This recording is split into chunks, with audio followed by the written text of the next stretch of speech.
ଏହି ହଠଯୋଗର କ୍ରିୟା ଫଳରେ ସ୍ୱୟଂ ଠାକୁର ମଧ୍ୟ ଥରେ ବିପଦାପନ୍ନ ହୋଇପଡ଼ିଥିଲେ।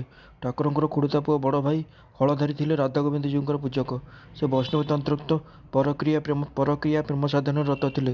ଏ ବିଷୟରେ ନାନା ଲୋକେ ନାନା ପ୍ରକାର ଟୁକ୍ଟାପ ହେଉଥିଲେ। କିନ୍ତୁ ଲୋକଙ୍କର ଗୋଟିଏ ବିଶ୍ୱାସ ଥିଲା ଯେ ହଳଧାରୀ ବାକ୍ସିଦ୍ଧ, ଯାହାକୁ ଯାହା କହିବେ ତାହା ହୋଇଯିବ। ସେ ଭୟରୁ କେହି ତାଙ୍କ ଆଗରେ ଏ ବିଷୟରେ ଆଲୋଚନା କରନ୍ତି ନାହିଁ କିମ୍ବା ହାସ୍ୟ ପରିହାସ କରିବାକୁ ସାହସ କରନ୍ତି ନାହିଁ। ବଡ଼ ଭାଇଙ୍କ ସମ୍ବନ୍ଧରେ ଏସବୁ ଶୁଣିବା ପରେ ଦିନେ ଠାକୁର ତାଙ୍କୁ ଏସବୁ କଥା ଖୋଲିକରି କହିଲେ। ହଳଧାରୀ ତାହା ଶୁଣି ଖୁବ୍ ରୁଷ୍ଟ ହୋଇଉଠିଲେ ଏବଂ ସାଙ୍ଗେ ସାଙ୍ଗେ କ୍ରୋଧ ସ୍ୱରରେ ଅଭିଶାପ ଦେଲେ, ତୁ ମୋଠାରୁ ସାନ ହୋଇ ସୁଦ୍ଧା ମୋତେ ଏପରି ଅବଜ୍ଞା କଲୁ, ତୋ ମୁହଁରୁ ରକ୍ତ ପଡ଼ିବ। ଏହି ଘଟଣାର କିଛି ଦିନ ପରେ ଦିନେ ରାତି 8ଟା-9ଟା ସମୟରେ ଠାକୁରଙ୍କ ମୁହଁରୁ ସତକୁ ସତ ରକ୍ତ ପଡ଼ିଲା। ଶିମ୍ବପତ୍ରର ରସ ଭଳି ତାହା ଥିଲା ସବୁଜାଭ ରକ୍ତ। ସମ୍ବାଦ ଶୁଣି ହଳଧାରୀ ମଧ୍ୟ ବ୍ୟସ୍ତ ହୋଇ ସେଠାକୁ ଦୌଡ଼ି ଆସିଲେ। ଠାକୁରବାଡ଼ିକୁ ସେଦିନ ଜଣେ ପ୍ରାଚୀନ ବିଜ୍ଞ ସାଧୁ ଆସିଥିଲେ। ସେ ରକ୍ତର ରଙ୍ଗ ଓ ମୁହଁ ଭିତରେ ଯେଉଁ ସ୍ଥାନରୁ ସେ ରକ୍ତ ବହୁଥିଲା ତା ପରୀକ୍ଷା କରି କହିଲେ, ଆଚ୍ଛା, ତୁମେ ଯୋଗ ସାଧନା କରୁଛ? ହଠଯୋଗରେ ଶେଷରେ ଜଡ଼ ସମାଧି ହୁଏ। ତୁମର ମଧ୍ୟ ତାହା ହେଉଥିଲା। ସୁଷୁମ୍ନା ଦ୍ୱାର ଖୋଲିଯାଇ ରକ୍ତ ମୁଣ୍ଡକୁ ଉଠି ଯାଉଥିଲା। କିନ୍ତୁ ମୁଣ୍ଡ ଭିତରକୁ ନ ଯାଇ ଏହା ଯେ ଏପରି ଭାବରେ ମୁହଁ ଭିତରେ ଆପଣା ଛାଏଁ ଗୋଟାଏ ବାଟ ଫିଟାଇ ବାହାରି ଆସିଲା, ଏଥିରେ ବଡ଼ ଭଲ ହେଲା। କାରଣ ଜଡ଼ ସମାଧି ହୋଇଥିଲେ ଏହା ଆଉ ଭାଙ୍ଗି ନଥାନ୍ତା। ତୁମର ଶରୀର ଦ୍ୱାରା ଜଗନ୍ମାତାଙ୍କର ବିଶେଷ କିଛି କାର୍ଯ୍ୟ କରିବାକୁ ଅଛି। ସେଥିଲାଗି ସେ ଆଜି ତୁମକୁ ଏପରି ଭାବରେ ରକ୍ଷା କଲେ। ସାଧୁଙ୍କ ମୁହଁରୁ ଏକଥା ଶୁଣି ଠାକୁର ଆଶ୍ୱସ୍ତ ହେଲେ। ହଳଧାରୀଙ୍କ ଅଭିଶାପ କାକତାଳୀୟ ନ୍ୟାୟରେ ସଫଳ ହୋଇ ବରଂ ଆଶୀର୍ବାଦରେ ପରିଣତ ହୋଇଗଲା। ବାଳକ ସ୍ୱଭାବ ଠାକୁର କେବେ କେବେ ହଳଧାରୀଙ୍କ ପାଣ୍ଡିତ୍ୟରେ ଭୁଲିଯାଇ କ'ଣ ଠିକ୍ କ'ଣ ଭୁଲ ବୁଝିବା ପାଇଁ ଜଗନ୍ମାତାଙ୍କ ପାଖକୁ ଦୌଡ଼ି ଯାଉଥିଲେ। ଭାବାବେଶରେ ଠାକୁରଙ୍କର ତ ଈଶ୍ୱରଙ୍କ ସମ୍ବନ୍ଧୀୟ ବହୁ ବିଚିତ୍ର ଅନୁଭୂତିମାନ ହୁଏ। କିନ୍ତୁ ପାଣ୍ଡିତ୍ୟାଭିମାନୀ ହଳଧାରୀ ସେସବୁକୁ ତର୍କ ଦ୍ୱାରା ଉଡ଼ାଇ ଦେଇ କହନ୍ତି, ଏଗୁଡ଼ିକ ମିଥ୍ୟା, ଏଗୁଡ଼ିକ ମାୟା ଦର୍ଶନ। ଈଶ୍ୱର ଭାବ ଓ ଭାବର ଅତୀତ। ଏହା ଶୁଣି ଠାକୁରଙ୍କର ଦିନେ ଦିନେ ନିଜର ଉପଲବ୍ଧି ଉପରେ ସନ୍ଦେହ ହେଲା। ସେତେବେଳର କଥା ଠାକୁର ନିଜ ମୁହଁରେ କହିଛନ୍ତି। ଭାବିଲି ତାହେଲେ ତ ଭାବାବେଶରେ ଯେତେ ସବୁ ଈଶ୍ୱର ରୂପ ଦେଖିଛି, ଆଦେଶ ପାଇଛି, ସେ ସମସ୍ତ ଭୁଲ। ମା ତେବେ ମୋତେ ଫାଙ୍କି ଦେଲେ। ମନ ବଡ଼ ବ୍ୟାକୁଳ ହେଲା ଏବଂ ସେ ଅଭିମାନରେ କାନ୍ଦି କାନ୍ଦି ମା'ଙ୍କୁ କହିଲି, ମା, ନିରକ୍ଷର ମୂର୍ଖ ବୋଲି ମୋତେ କ'ଣ ଏପରି ଠକିଦେଲୁ? ସେହି କାନ୍ଦଣାର ବେଗ ଆଉ ବନ୍ଦ ହେଲା ନାହିଁ। କୋଠି ଘରେ ବସି କାନ୍ଦୁଥିଲି। କିଛି କ୍ଷଣ ପରେ ଦେଖିଲି ସହସା ଚଟାଣ ଉପରୁ କୁହୁଡ଼ି ଭଳି ଧୂଆଁ ଉଠି ସମ୍ମୁଖର କେତେକ ସ୍ଥାନ ପୂର୍ଣ୍ଣ ହୋଇଗଲା। ତାପରେ ଦେଖିଲି ସେ କୁହୁଡ଼ି ଓ ଧୂଆଁ ଭିତରେ ଅବଲୋକିତ ଶ୍ମଶ୍ରୁ ଏକ ଜୀବନ୍ତ ସୌମ୍ୟ ମୁଖ। ଏହି ମୂର୍ତ୍ତି ମୋ ଆଡ଼କୁ ସ୍ଥିର ଦୃଷ୍ଟିରେ ଚାହିଁ ରହି ଗମ୍ଭୀର ସ୍ୱରରେ କହିଲେ, ଆରେ ତୁ ଭାବମୁଖରେ ରହ, ଭାବମୁଖରେ ରହ, ଭାବମୁଖରେ ରହ। ଏପରି ମାତ୍ର 3 ଥର କହିଦେଇ ସେ ମୂର୍ତ୍ତି ଧୀରେ ଧୀରେ ପୁଣି କୁହୁଡ଼ି ଭିତରେ କେଉଁଆଡ଼େ ମିଳାଇ ଗଲେ ଏବଂ ସେ କୁହୁଡ଼ି ଓ ଧୂଆଁ ମଧ୍ୟ ଅନ୍ତର୍ହିତ ହୋଇଗଲା। ଏପରି ଦର୍ଶନରେ ସେଥର ଶାନ୍ତ ହୋଇଥିଲେ। ଏହି 4 ବର୍ଷର ସାଧନା ଭିତରେ ଠାକୁର ମନ ଭିତରେ କାଞ୍ଚନାସକ୍ତି ଦୂର କରିଥିଲେ। ଦିନେ ଗୋଟାଏ ହାତରେ ମାଟି ଓ ଅନ୍ୟ ହାତରେ ଟଙ୍କା ଧରି ମାଟି ଟଙ୍କା କହୁ କହୁ ସେହି ମାଟି ଓ ଟଙ୍କାତକ ଗଙ୍ଗାନଦୀ ଭିତରକୁ ନିକ୍ଷେପ କଲେ। ତତ୍ସଙ୍ଗେ ସଙ୍ଗେ ସେହି ଦିନୁ ତାଙ୍କ ମନ ଭିତରେ ଅର୍ଥ ପ୍ରତି ସାମାନ୍ୟତମ ଅନୁରକ୍ତିରୁ ମଧ୍ୟ ସେ ନିଜକୁ ମୁକ୍ତ କରିପାରିଥିଲେ। ଆବ୍ରହ୍ମ ପର୍ଯ୍ୟନ୍ତ ବସ୍ତୁ ଓ ବ୍ୟକ୍ତି ସମସ୍ତଙ୍କୁ ଶ୍ରୀ ଜଗଦମ୍ବାକୁ ପ୍ରକାଶ ଓ ଅଂଶ ରୂପେ ଉପଲବ୍ଧି କରିବା ପାଇଁ ସେ କାଙ୍ଗାଳି ଭୋଜନ ପରେ ସେମାନଙ୍କର ଅଇଁଠା ପତ୍ରରୁ ଖାଦ୍ୟ ଆଣି ଖାଇଛନ୍ତି। ସେମାନଙ୍କ ଭୋଜନ ସ୍ଥାନ ନିଜ ହାତରେ ପରିଷ୍କାର କରିଛନ୍ତି। ସମାଜରେ ଯେଉଁ ମେହେନ୍ତରମାନଙ୍କୁ ଅନ୍ୟମାନେ ଘୃଣା କରନ୍ତି, ସେମାନଙ୍କଠାରୁ ସେ ନିଜେ ସାମାନ୍ୟତମ ଭାବେ ମଧ୍ୟ ବଡ଼ ନୁହନ୍ତି। ଏହି କଥା ଉପଲବ୍ଧି କରିବା ପାଇଁ ଓ ନିଜ ମନରୁ ସେସବୁ ଅଭିମାନ ଅହଙ୍କାର ଆଦି ପରିହାର କରିବା ପାଇଁ ପାଇଖାନା ପର୍ଯ୍ୟନ୍ତ ନିଜ ହାତରେ ସଫା କରିଛନ୍ତି। ଏପରି ବହୁ ଅଶ୍ରୁତପୂର୍ବ ସାଧନା ସେ ଏହି କାଳରେ କରିଛନ୍ତି। ସାଧନାର ପ୍ରଥମ 4 ବର୍ଷ ଶେଷ ହେବା ଲାଗି କିଛି ଦିନ ଥାଏ।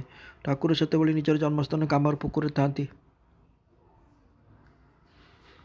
ଯେତେବେଳେ ତାଙ୍କ ଜୀବନରେ ଗୋଟିଏ ଅଦ୍ଭୁତ ଦର୍ଶନ ଘଟିଥିଲା।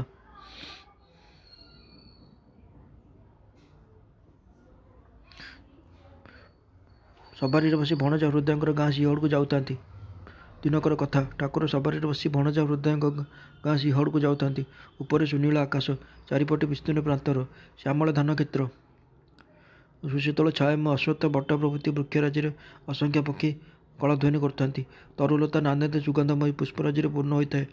ଏସବୁ ଦେଖି ପ୍ରଫୁଲ୍ଲ ମନରେ ଠାକୁର ସବାରି ଭିତରେ ବସି ଚାଲିଥାନ୍ତି।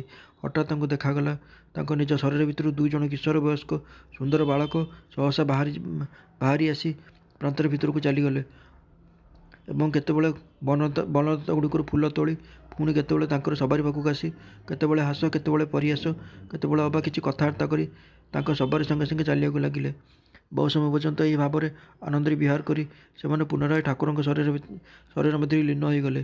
ଏ ଅଲୌକିକ ଦର୍ଶନର ପ୍ରାୟ 1.5 ବର୍ଷ ପରେ ଜଣେ ବିଶିଷ୍ଟ ଯୋଗ ସାଧିକା ବ୍ରାହ୍ମଣୀ ଦକ୍ଷିଣେଶ୍ୱରରେ ଆସି ଉପସ୍ଥିତ ହୋଇଥିଲେ। ସେହି ଯୋଗିନୀ ବ୍ରାହ୍ମଣୀ ଦିନେ କଥା ପ୍ରସଙ୍ଗରେ ଠାକୁରଙ୍କର ଏ ଦର୍ଶନ କଥା ଶୁଣି କହିଲେ, ବାବା, ତୁମେ ଠିକ୍ ଦେଖିଛ, ଏଥର ନିତ୍ୟାନନ୍ଦଙ୍କ କୋଳରେ ଚୈତନ୍ୟଙ୍କର ଆବିର୍ଭାବ। ସେ ନିତ୍ୟାନନ୍ଦ ଓ ସେ ଚୈତନ୍ୟ ଏଥର ଏକସଙ୍ଗେ ଏକାଧାରରେ ଆସି ତୁମ ଭିତରେ ଅବସ୍ଥାନ କରୁଛନ୍ତି। ସେଥିପାଇଁ ତୁମର ଏ ପ୍ରକାର ଦିବ୍ୟ ଦର୍ଶନ ହେଲା। ଏପରି ବହୁ ଅଲୌକିକ ଦୃଷ୍ଟାନ୍ତ ଭିତରେ ନିଜ ବ୍ୟକ୍ତିତ୍ୱ ସମ୍ବନ୍ଧରେ ଯେଉଁ ଅଲୌକିକ ଆଭାସମାନ ଠାକୁର ପାଇଥିଲେ, ସେଗୁଡ଼ିକ କାଳକ୍ରମେ ତାଙ୍କୁ ବୁଝାଇଦେଲା ଯେ ପୂର୍ବ ଯୁଗମାନଙ୍କର ଧର୍ମ ସଂସ୍ଥାପନ ଉଦ୍ଦେଶ୍ୟରେ ଅଯୋଧ୍ୟା ଓ ବୃନ୍ଦାବନରେ ଜାନକୀ ବଲ୍ଲଭ ଶ୍ରୀରାମଚନ୍ଦ୍ର ଓ ରାଧା ବଲ୍ଲଭ ଶ୍ରୀକୃଷ୍ଣଙ୍କ ରୂପରେ ଯେ ଜନ୍ମଗ୍ରହଣ କରିଥିଲେ, ସେ ହିଁ ବର୍ତ୍ତମାନ ପୁନରାୟ ଭାରତ ଓ ଜଗତକୁ ନବୀନ ଧର୍ମାଦି ଦର୍ଶନ ଲାଗି ନୂତନ ଶରୀର ପରିଗ୍ରହ ପୂର୍ବକ ଶ୍ରୀରାମକୃଷ୍ଣ ରୂପରେ ଅବତୀର୍ଣ୍ଣ ହୋଇଛନ୍ତି। ଠାକୁର ନିଜ ମୁଖରେ ବାରମ୍ବାର କହିଛନ୍ତି ଯେ ରାମ ଓ କୃଷ୍ଣ ରୂପେ ଅବତୀର୍ଣ୍ଣ ହୋଇଥିଲେ ସେ ଇଦାନୀମ ଅର୍ଥାତ୍ ନିଜ ଶରୀର ଦେଖାଇ ଏ ଖୋଳଟା ଭିତରେ ଆସିଛନ୍ତି। ରାଜା ଯେପରି କେବେ କେବେ ଛଦ୍ମବେଶରେ ନଗର ଭ୍ରମଣ ଉଦ୍ଦେଶ୍ୟରେ ବହିର୍ଗତ ହୁଅନ୍ତି, ସେପରି ଗୁପ୍ତ ଭାବରେ ସେ ଏଥର ପୃଥିବୀକୁ ଆଗମନ କରିଛନ୍ତି। ବିବାହ ଓ ରାଣୀ ରାସମଣିଙ୍କ ତିରୋଧାନ। ଏହି କେତେ ଦିନ ଧରି ଠାକୁର କାଳୀବାଡ଼ିରୁ ପୂଜାକାର୍ଯ୍ୟ ଛାଡ଼ି ଦେଇଛନ୍ତି। ଏ ସମ୍ବାଦ ଯେତେବେଳେ ଯାଇ କାମରପୁକୁର ଗାଁରେ ତାଙ୍କର ମା ଓ ସାନ ଭାଇଙ୍କ କାନରେ ପଡ଼ିଲା, ସେମାନେ ବିଶେଷ ଚିନ୍ତାନ୍ୱିତ ହୋଇ ପଡ଼ିଲେ। ଚନ୍ଦ୍ରାଦେବୀ ପରିଣତ ବୟସରେ ଗଦାଧରଙ୍କୁ ପୁତ୍ର ରୂପେ ପାଇଥିଲେ, ତେଣୁ ସେ ଥିଲେ ତାଙ୍କର ଅତି ଆଦରର ସନ୍ତାନ। ଦୁଃଖରେ ଅଧୀର ହୋଇ ସେ ପୁଅକୁ ଘରକୁ ଫେରାଇ ଆଣିଲେ। ଗଦାଧର ଗର୍ଭଧାରୀ ଜନନୀଙ୍କ ଡାକରାରେ ଘରକୁ ଫେରି ଆସିଲେ। କ୍ରମେ ଚନ୍ଦ୍ରାଦେବୀ ଲକ୍ଷ୍ୟ କଲେ, ତାଙ୍କର ସେହି ଚପଳ କିଶୋର ପୁତ୍ର ଗଦାଧର ଆଉ ସେଭଳି ଅବସ୍ଥାରେ ନାହିଁ। ସେ କିପରି ଅତ୍ୟନ୍ତ ଉଦାସୀନ, ଅତ୍ୟନ୍ତ କରୁଣ ହୋଇ ଉଠିଛି। କେବେ କେବେ ଅତ୍ୟନ୍ତ କାତର ହୋଇ ପାଗଳ ପରି ମା ମା ବୋଲି ବିଳାପ କରୁଛି। ଚନ୍ଦ୍ରାଦେବୀ ପୁଅର ଏ ବିଲକ୍ଷଣ ଦେଖି ଅତ୍ୟନ୍ତ ବ୍ୟାକୁଳ ହୋଇ ଏସବୁ ପାଗଳାମୀର ଆଶୁ ପ୍ରତିକାର ଲାଗି ନାନା ଉପାୟ କଲେ। ସେତେବେଳେ 1858 ଖ୍ରୀଷ୍ଟାବ୍ଦର ଆଶ୍ୱିନ କିମ୍ବା କାର୍ତ୍ତିକ ମାସ। ଠାକୁରଙ୍କର ବୟସ ବର୍ତ୍ତମାନ 23 ବର୍ଷ ପୂରି ଆସୁଛି। କାମରପୁକୁର ଗାଁର ପଶ୍ଚିମ ଆଉ ଉତ୍ତର ପୂର୍ବ ଦିଗରେ ସେହି ଭୂତିର ଖାଲ ଓ ବୁଧୋଇ ମୋଡାଲ ନାମକ ଶ୍ମଶାନୋଦୟ ମଧ୍ୟରେ ଏବେ ଠାକୁରଙ୍କର ଦିନରାତି କଟୁଛି।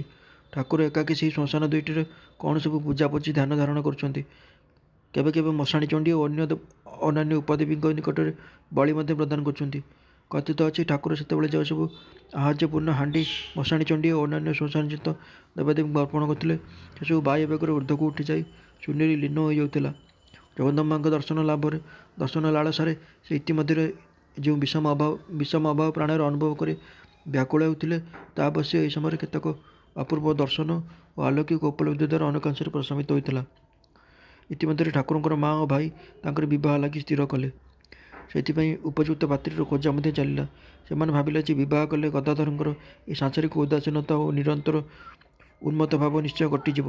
କାରଣ ସଦ୍ବଂଶୀୟ ସୁଶୀଳା ପତ୍ନୀର ପ୍ରେମ ବନ୍ଧନରେ ପଡ଼ିଲେ ତାଙ୍କର ମନ ଆଉ ଏଣେତେଣେ ବିଚଳିତ ନ ହୋଇ